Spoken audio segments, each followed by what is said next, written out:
Mesdames et messieurs, c'est un réel plaisir de vous retrouver pour une nouvelle édition d'Information. Voici les titres. Le samedi 21 octobre dernier, son Excellence Monseigneur Alexis Touabli Yulo, évêque du diocèse d'Agboville, a fait honneur à la sœur Clémentine Rogba en présidant la messe de la célébration de son jubilé d'or de vie consacrée. Les festivités se sont déroulées à Guabo, son village natal. Et puis, nous reviendrons sur la messe de revoir des religieux de la congrégation des fils de la petite œuvre de la Divine Providence dans Morionnais, qui a eu lieu le dimanche 15 octobre dernier en la paroisse Saint-Pierre-Claver de Beaunois. La sœur Clémentine Rogba, appartenant à la congrégation des Sœurs Notre-Dame de la Paix, a célébré son jubilé d'or de vie consacrée le samedi 21 octobre dernier à Guabo, son village natal. Heureuse occasion pendant laquelle la messe a été présidée par l'ordinaire du lieu, son Excellence Monseigneur Alexis Touabli Yulo. Un reportage de Frédéric Monet commenté par Maria Bissi. La sœur Clémentine Rogba, religieuse de la congrégation Notre-Dame de la Paix, originaire de Guabo, un village situé dans le diocèse d'Agboville, a célébré son jubilé d'or le samedi 21 octobre dernier. À cette occasion, elle était entourée de ses consoeurs, des prêtres, des laïcs, d'autorités politiques, administratives et coutumières, sans oublier l'honorable présence de l'ordinaire du lieu, son Excellence Monseigneur Alexis Touabli Yulo, qui a présidé la messe. L'homélie a été faite par le père Magloire Yépier, formateur au séminaire Saint-Pierre de Dallois, qui au cours de son intervention a mis un accent sur le choix de l'élu du jour. Frères et sœurs, nous affirmons sans embâche que la sœur Clémentine a choisi la meilleure part, et ce, il y a 50 ans. Choisir la meilleure part signifie se consacrer à la vie religieuse dans l'écoute de la parole de Dieu. Cette écoute de la parole de Dieu est comparable au grain de maïs enfoui dans le sol et qui donne de nombreux épis de maïs. Pendant la célébration, une collecte de fonds pour soutenir les actions de la congrégation Notre-Dame de la Paix a été faite. Des dons en nature et en espèces ont été offerts à l'élu du jour par des paroissiens. D'autres temps forts ont aussi meublé cette célébration eucharistique, à savoir le dépôt de 50 cierges, symbolisant les 50 ans de vie religieuse de sœur Clémentine Rogba au pied de la statue de la Vierge Marie. Une étape suivie du renouvellement des vœux de la sœur et la bénédiction du prélat. Une série d'allocutions a également ponctué la célébration. Ainsi, le père Ferdinand Eddy Mbolo a pris la parole au nom de la sœur jubilaire. 50 ans durant, mon cœur palpitant a rencontré le Maître rassurant et plein de confiance. Oui, béni sois-tu, Seigneur, pour ton amour infini. Chers frères et sœurs, c'est avec vous et par vous que cela a été possible. Vous avez été avec moi, pour certains, depuis les premières heures, pour d'autres, au milieu de mon parcours, et pour d'autres encore, maintenant. Née le 10 septembre 1950 à Guabo, dans le département d'Agboville, la sœur Clémentine Rogba a été consacrée sœur à la congrégation Notre-Dame de la Paix, première congrégation autochtone à Mossou dans le diocèse de Grand-Bassam, en 1973, après avoir débuté sa formation en 1967. Couturière de formation, elle est également pionnière de plusieurs mouvements qui sont entre autres le CVAV, le Renouveau charismatique et les Amis des malades. Après la messe, un vin d'honneur a été servi. À ce grand jour, je rends grâce à Dieu de m'avoir gardé pendant 50 ans. C'est une grande joie qui m'anime.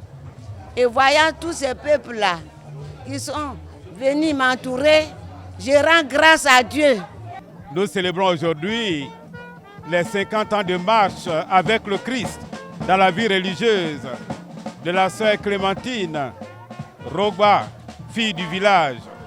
Alors avec elle et pour elle, nous sommes venus tous pour dire merci à Dieu pour sa fidélité sa fidélité envers sa servante, Clémentine Rogba, la révérende sœur, sa fidélité envers son peuple, sa fidélité envers son Église. 50 ans, je pense que c'est important et ça nécessite qu'on puisse marquer un arrêt pour vraiment dire merci à Dieu et célébrer donc, ces moments. Et c'est avec beaucoup de bonheur que j'ai pu participer donc, à cette belle messe où les sœurs avec l'ensemble donc, des religieux sont venus donc, rendre hommage à Dieu. 50 années de vie, 50 années et moi ce qui m'inspire quand je vois ces genres de célébrations, c'est vraiment la fidélité à Jésus. Après 52 ans de présence sur la paroisse Saint-Pierre-Claver de Beaunois, les religieux de la congrégation des Fils de la Petite Œuvre de la Divine Providence d'Honorionnet ont célébré leur fin de mission le dimanche 15 octobre dernier. Dans un papier image réalisé par Pierre Richemont et commenté par Morel Poti, nous aurons des impressions de religieux et de laïcs. Le dimanche 15 octobre dernier, les religieux de la congrégation des Fils de la Petite Œuvre de la Divine Providence d'Orion ont rendu grâce à Dieu à l'occasion d'une messe marquant la fin de leur mission à la paroisse Saint-Pierre-Claver de Beaunois après 52 ans de présence et surtout de service. À l'issue de la messe qu'il a présidée, étant lui-même religieux de la congrégation, son Excellence Monseigneur Raymond Awa, évêque du diocèse de Grand-Bassam, s'est exprimé. En tant que personne humaine, c'est la nostalgie, c'est les sentiments, puisque je suis à la fois fils de cette paroisse et fils de Don Orionnet. Mais par ma position, je comprends le travail que peut faire Don Orionnet dans cette nouvelle paroisse. J'apprécie aussi la profondeur de la présence orionine dans un milieu comme le nouveau quartier. Et donc, je suis rassuré qu'en leur confiant cette paroisse, les choses non seulement commenceront bien, et Beaunois, après Saint-Pierre-Claver, cette partie de Beaunois pourra bénéficier de la profondeur, de l'épaisseur et des grandes valeurs du charisme de Don Orionnet. L'actuel curé de la paroisse Saint-Pierre-Claver de Beaunois et le curé l'ayant dirigé de 2002 à 2011 se sont également prononcés. J'ai vécu des moments forts avec les Fils de la Divine Providence. En tant que stagiaire, on arrive, je dirais, beaucoup calme, un peu craintif.